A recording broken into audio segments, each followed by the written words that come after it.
जय हिंद दोस्तों।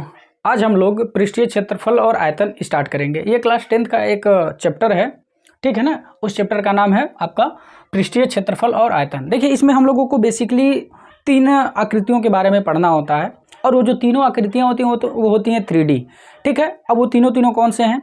तो पहला है आपका शंकु, दूसरा है बेलन और तीसरा है गोला।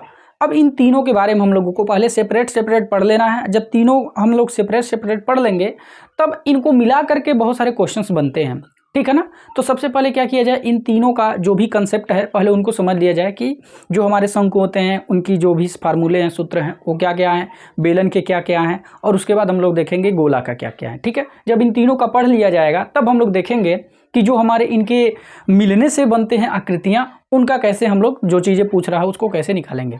तो देखिए, इन तीनों में हम लोगों को बेसिकली 3 फार्मूले पढ़ने के लिए मिलता है। एक मिलता है वक्र पृष्ठीय क्षेत्रफल, दूसरा मिलता है संपूर्ण पृष्ठीय क्षेत्रफल, और तीसरा मिलता है इसका आयतन।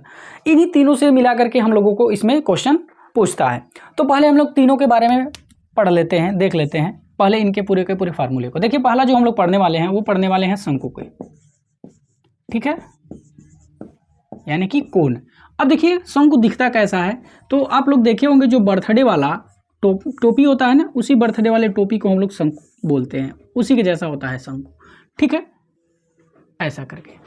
तो देखिए, जब नीचे वाला देखिए ये एरिया हम कैसा बना है, गोलाकार बना है। तो जैसे जो शंकु होता है वो गोलाकार ही होता है ना, इसे टोपी रखते हैं जो बर्थडे वाला होता है। तो नीचे वाला जो एरिया होता है जो सर पे रखा जाता है वो कैसा होता है, गोल जैसा होता है, और ऊपर से क्या होता है, इसी जा करके सट जाता है।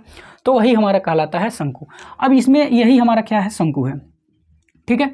अब जब शंकु है तो जो नीचे वाला एरिया होता है, जो नीचे वाला दिखता है वो कैसा दिखता है, वृत्त के जैसा दिखता है। और जब वृत्त के जैसा होता है तो वृत्त में होती है त्रिज्या, तो इसमें भी त्रिज्या हो जाएगी, जिसको हम लोग R से डिनोट करेंगे, ठीक है।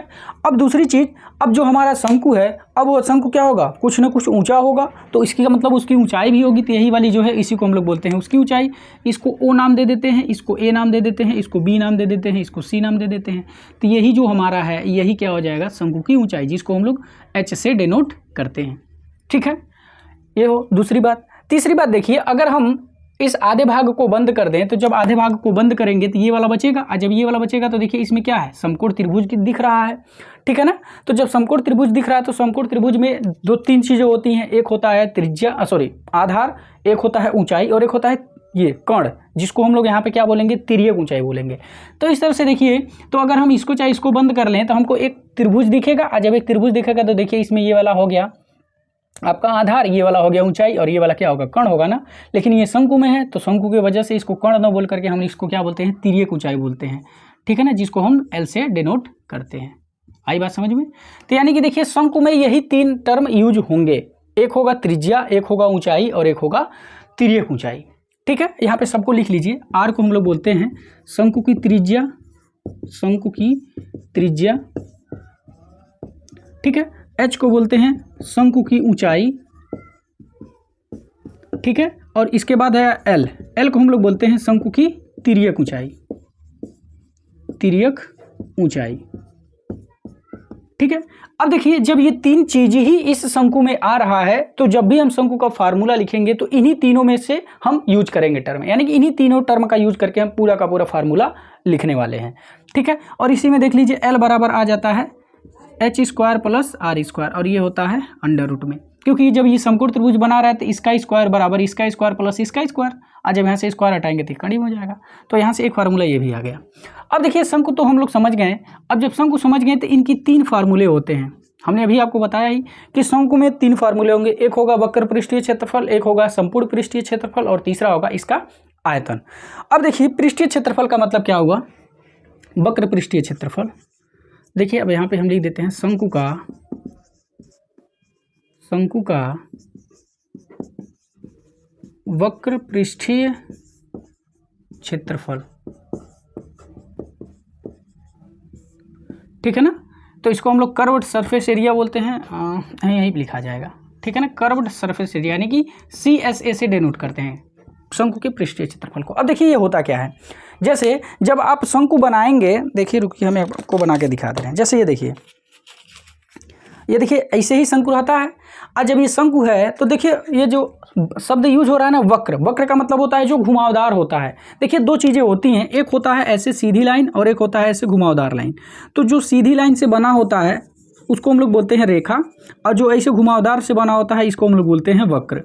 तो देखिए जब इस आकृति का निर्माण हुआ है तो देखिए ऐसे घुमावदार घुमावदार से निर्माण हुआ है ना, तो इसी घुमावदार वाले भाग को ही हम लोग क्या बोलते हैं वक्र।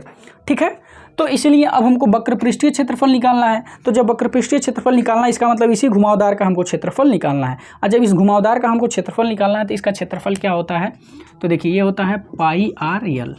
आई बात समझ में, ये हो गया पहला। दूसरा देखिए शंकु का संपूर्ण पृष्ठीय क्षेत्रफल, संपूर्ण पृष्ठीय क्षेत्रफल।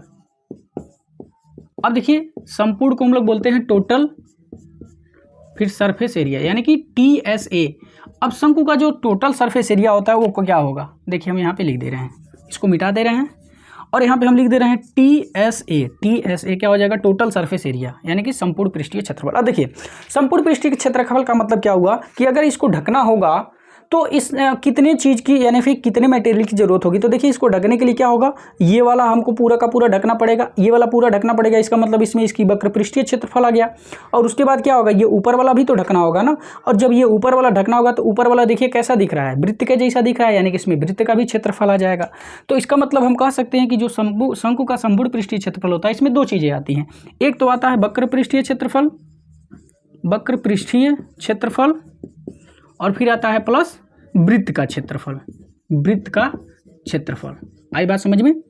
तो देखिए जो ये होगा वक्र पृष्ठीय क्षेत्रफल वो होता है, देखिए यहाँ पे ऊपर लिखा ही है पाई आर एल, ठीक है, प्लस वृत्त का क्षेत्रफल तो होता है पाई आर स्क्वायर। अब इनमें से अगर हम कॉमन ले लें पाई आर तो क्या बचेगा, एल प्लस आर।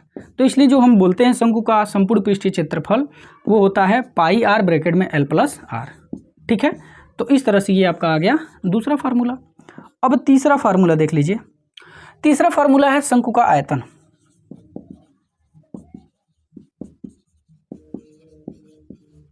शंकु का आयतन को हम लोग V से डिनोट करते हैं और ये होता है 1/3 पाई आर स्क्वायर एच। ठीक है, तो इस तरह से ये देखिए पूरा का पूरा हम लोग देख चुके हैं। ठीक है, यहाँ से इसको ऐसे कर दें। ठीक है, तो इस शंकु में यही तीन चीज़ें होती हैं, एक होता है वक्र पृष्ठीय क्षेत्रफल, एक होता है संपूर्ण पृष्ठीय क्षेत्रफल और एक होता है आयतन। ठीक है, तो देखिए यहाँ पे हमने पहले के बारे में चर्चा कर लिया। देखिए बेलन के बारे में अभी हम लोगों को पढ़ना है और दूसरा हम लोगों को पढ़ना है गोला के बारे में। ठीक है, तो उसको हम लोग सेपरेट वीडियो में पढ़ेंगे ताकि हम लोगों को अच्छे से समझ में आ जाए, कोई कन्फ्यूजन ना हो। ठीक है, तो हम लोग पहले इस वीडियो में हम लोग शंकु के बारे में पढ़ लिए, फिर जब दूसरा वीडियो हम देखेंगे तो उसमें केवल हम लोग पूरा का पूरा बेलन के बारे में समझेंगे, और फिर तब तीसरा वीडियो आएगा उसमें हम लोग पढ़ेंगे पूरा का पूरा गोला के बारे में। जब ये तीनों खत्म हो जाएंगे तब हम लोग अगले वीडियो में हम लोग देखेंगे इनके मिश्रण से जो बनते हैं उनके बारे में। ठीक है, तो इस तरह से देखिए ये पूरा का पूरा आपका खत्म हो गया।